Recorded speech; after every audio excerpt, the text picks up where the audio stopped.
Նեֆերտիտին պարզապես գեղեցկության խորհրդանիշ չէր, նա փարավոնին հավասար կառավարիչ էր, ով անձամբ ղեկավարում էր ծիսակարգերն ու հնազանդեցնում թշնամիներին։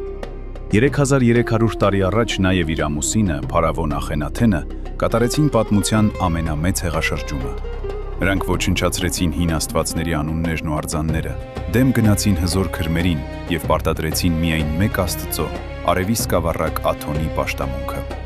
Բայց փարավոնի կառավարման 12-րդ տարում, երբ կայսրությունը կանգնած էր կործանման եզրին եւ հին քրմերը պատրաստվում էին ապստամբության, թագուհին անսպասելիորեն անհետացավ բոլոր արձանագրություններից եւ որմնանկարներից։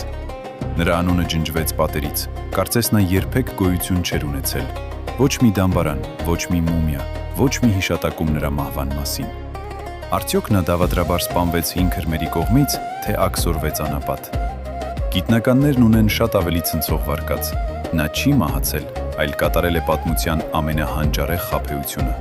Փրկելու համար իր դուստրերին եւ գահը վրեժխնդիր քրմերից, նա կտրել է իր մազերը, հրաժարվել է կնոջ կարգավիճակից, փոխել է իր անունը եւ դարձել Եգիպտոսի նոր գաղտնի փարավոնը՝ Սմենխ Կարեն։